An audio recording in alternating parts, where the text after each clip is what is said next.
today I'm going to be doing an unboxing of the Beautylish Lucky Bag. So basically every year, the day after Christmas, Beautylish puts these Lucky Bags on pre-order. The Lucky Bags carry a various assortment of products that are supposed to have at least double the retail value of what you paid for.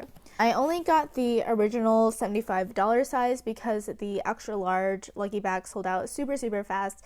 Like, I even signed up for the email that was supposed to give us a heads up before the Lucky Bags went on sale, but Beautylish never sent those emails out, which, like, what the heck, Beautylish? But anyways, I have watched a couple other unboxings, and side note, I've been really into like unboxing videos lately, you know, so I was like, I kind of want to do my own video. Without further ado, if you guys want to see what I got in my Lucky Bag, then keep on watching. So I actually don't really order from Beautylish all that often just because I am a loyal Ulta hoe. When I do order from Beautylish, their packaging is always like super stunning. Here's like the wrapping paper. It has these cranes on it, which represent luck in Japanese culture.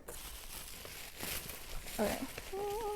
So the first thing I got is the Farmacy Brightening Massage Activated Vitamin C Mask. So I just looked up the retail value of this product. It is supposed to be $38, but it's on sale on their website for $22.80. There's also a 30% off sale going on, so technically you can buy it for like $15-ish on their website. This is a clay mask that has both AHAs and vitamin C, and two skincare products that I'm not really familiar with. I always look them up on CosDNA because CosDNA ranks the safety of the ingredients list for you. Pretty much all the ingredients are good. The only two that I'm a little iffy on are limonene and linalool, which are like fragrance ingredients. They are in the bottom list, so they're in very low concentration, and you're only supposed to leave this mask on for 5 to 10 minutes, so I'm not too worried about it, but ideally I wouldn't want to have it in my skincare, so I'll give this product a try. I honestly don't really use skincare masks at all because I feel like if you have a decent skincare routine, masks are just kind of like a bonus, you know? Next up, I got the Holifrog Tashmoo Water Lily Cleanser. I've seen a lot of people get Holifrog cleansers in their Lucky Bags. So this has a retail value of $38. And it has a pH of 5, which is really good because you want them to have a pH that is similar to the pH of our skin, which I think is around like 4 to 5 or something. And it says made only with skin-loving ingredients. We left out anything that could potentially send your skin on an irritational spiral, including essential oils and sulfates. And it says see our full holy shit list of banned ingredients. Okay, no, I've never heard of this brand so far. I do really like it based on what they put on their box. And yeah, the ingredients do look really nice. Like, there's no ingredient here that raised any concern. And it says, pour your confession, sleeping and makeup causes breakouts. Okay, I like that pun. Oh, the inside of the box is actually really pretty. And this is what it looks like. So I'm actually really excited to use this. That's kind of what I like about these Lucky Bags, is it like introduces me to brands I've never really heard of. I feel like there are a lot of really great brands out there, but we don't really hear about them as much because they may not necessarily have as much like money to put into marketing and stuff. And then just in general, like the whole beauty, like skincare industry is just super oversaturated right now. Next up, we have the Good Molecules Niacinamide Brightening Toner for $14. And even though it has a lower retail value, I'm actually still really excited to try this. All the ingredients in here are pretty safe. It is formulated with niacinamide, vitamin C, arbutin, and licorice root extract, which are all really good for like brightening any acne scars and hyperpigmentation, which I've been popping a lot of pimples recently, so I definitely need it.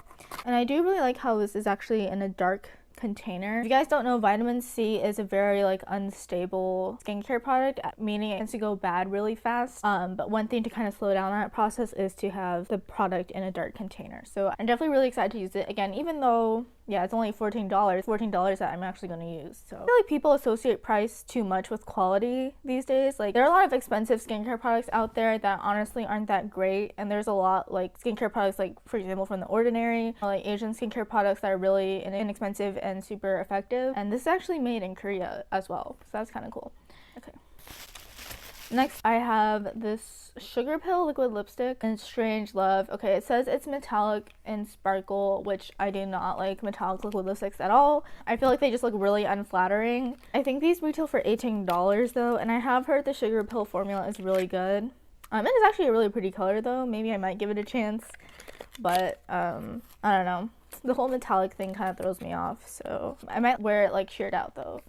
Okay, and then ooh, we have a wing Goss brush. I've always wanted to try like wing Goss brushes. They're supposedly like on par with like high quality Japanese brushes like Hakuhodo and stuff. So this is the 15 brush, which is a fan brush, which I'm also really excited about because I actually don't own a fan brush, but I've always wanted one. So yeah, it actually feels really soft. So it retails for $25, which actually I feel like a little on the lower end for Japanese brushes, but even then, like I don't think I've ever spent $25 on a brush ever. So regardless, I'm actually really excited. Very happy with this one. And then next up we have the CoverFX Shimmer Veil in Amethyst. So I think this is a purple color, which I probably won't really wear that often. It was actually kind of like a iridescent pink lavender color. It is pretty, but I don't really feel like I'd wear it that often. I think these retail for $28. And I have heard good things about this product, so maybe I'll try to like play around and find colors that match this. I haven't really been playing with makeup that often. I used to upload like eyeshadow looks on Instagram, but I've been kind of busy these days.